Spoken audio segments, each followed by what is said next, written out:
Hello everyone, Vat Savitri व्रत की बहुत बहुत शुभकामनाएं। दोस्तों, यदि आप पहली बार व्रत रख रहे हैं या फिर आप पूजा विधि जानना चाहते हैं या बहुत सी चीज़ें हैं जो बड़मावस पर नहीं करनी है, सारी चीज़ मैं इस वीडियो में लेके आई हूँ। वीडियो के लास्ट तक बने रहिएगा। अच्छी लगे तो लाइक सब्सक्राइब जरूर करिएगा। दोस्तों, यदि आप वट सावित्री का पहली बार व्रत रख रहे हैं तो समझ लीजिए कि सात्विक भोजन ही करना है आपको, और एक दिन पहले से ही तैयारी करनी है। एक दिन पहले ही सात्विक भोजन करिएगा। एक दिन पहले भी, यानी कि लहसुन प्याज एक दिन पहले से नहीं खानी है। पूजा की सामग्री जैसे कि एक दिन पहले ही तैयार कर लीजिए। भीगे चने, रोली, मौली, कच्चा सूत, फल में आम या केला, धूप, दीप और बांस का एक पंखा जरूर तैयार कर लें। अगर आप रखना चाहते हैं तो सीधे बड़ की पूजा कर सकते हैं, नहीं तो आप सत्यवान सावित्री के पति जो हैं उनकी भी पूजा रखकर कर सकते हैं, उनकी मूर्ति रखकर भी पूजा कर सकते हैं। तो क्या होता है, किस तरह से पूजा करनी है उसके बारे में भी जान लेते हैं। दोस्तों, सबसे पहले सुबह शुद्ध स्नान लेना है आपको। एक दिन पहले मेहंदी ज़रूर लगा लीजिएगा। बालों में लगाना चाह रहे हैं, बालों में भी और हाथों में भी लगा लीजिएगा। और फिर 16 श्रृंगार ही करने हैं अगले दिन, मतलब बड़मावस वाले दिन आपको 16 श्रृंगार करके ही इस पूजा को संपन्न करना है। तो आपको क्या करना है, सुबह जल्दी से आपको उठ जाना है। लाल या पीले रंग के नए वस्त्र पहन लेने हैं आपको, जो आपके पीहर से आएंगे। पहली बार आपके पीहर से आएंगे, बाद में आप कैसे भी रख सकते हैं। आपके पीहर से क्या क्या आना चाहिए वो उस वीडियो को मैंने डाला हुआ है, आप कहेंगे तो शेयर कर दूंगी। तो पहली बार क्या क्या होता है उस वीडियो में है, पीहर से जो जो सामान आएगा आपका, तो वहीं के सामान से व्रत शुरू किया जाता है। और घर के मंदिर में पूजा का संकल्प ले लेना है आपको। पति की लंबी आयु के लिए व्रत रख रही हूँ भगवान, और मेरे को इस व्रत के रखने की क्षमता देना। इस तरह से व्रत पूजा कर लीजिएगा और पति को लंबी आयु देना। व्रत फिर बरगद के पेड़ के नीचे की पूजा करनी है। तो याद रखें कि आप घर में कर सकते हैं और बाहर भी कर सकते हैं।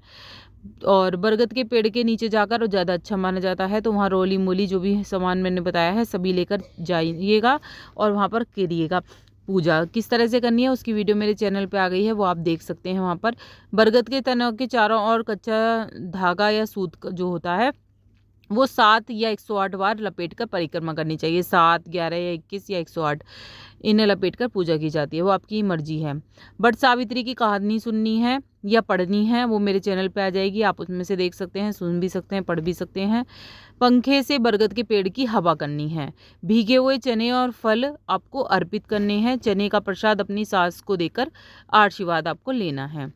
इस तरह से पूजा संपन्न करनी है। तो वो मेरी चैनल पे है वीडियो, सब्सक्राइब जरूर कर लीजिएगा। दोस्तों, आप भूल जाते हैं। और बट सावित्री व्रत में बाल धोने चाहिए या नहीं धोने चाहिए, तो नहीं धोने हैं आपको। बट सावित्री में मावस पर बाल धोना वर्जित होता है, तो बाल नहीं धोने हैं।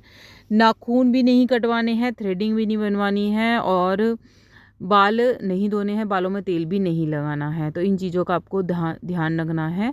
तो एक दिन पहले ही 14 वाले दिन ही आप शुद्ध हो लीजिए अच्छे से, फिर अगले दिन व्रत करना है। शरीर की शुद्धि से व्रत रखना है। ये नहीं कि आप की सिर नहीं धोने को कहा है तो 14 को भी सिर नहीं धोंगे, तो 14 को पहले ही एक दिन पहले सिर धोकर रखिएगा, ठीक है।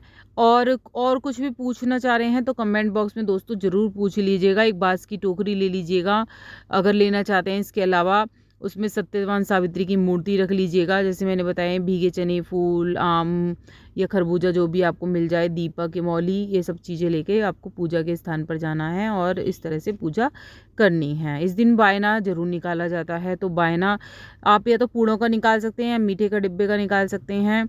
अगर पूड़े का निकालना है या फिर पूरी थाली जैसे खाना वगैरह सभी लगाकर उसका भी निकाल सकते हैं। सुहाग की सामग्री जरूर अर्पित करिएगा बड़ के पेड़ के नीचे, और अपनी सास को भी थोड़ी सी सामग्री जरूर दीजिएगा।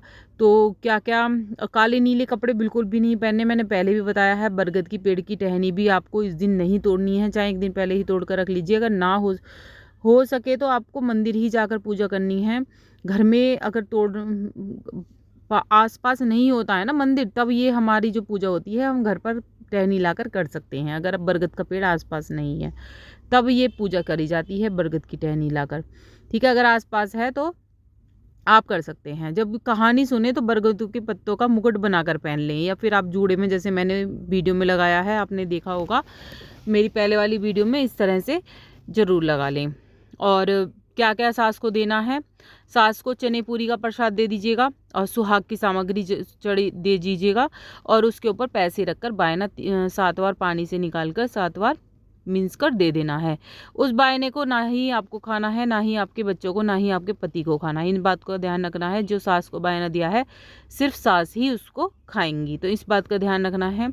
पूजा का जो संकल्प करें शुद्धि से करिएगा। हाथ में पहले आचमन हाथ धो लीजिएगा, फिर हाथ में फ्लावर लेके थोड़ा सा जल लेके संकल्प ले लीजिएगा कि आज मैं अपने पति की लंबी आयु के लिए व्रत रख रही हूँ और भगवान मेरे पति की लंबी आयु देना। इस तरह से संकल्प लेके जल छोड़ देना और फूल वहीं रख देना भगवान जी के मंदिर में ही।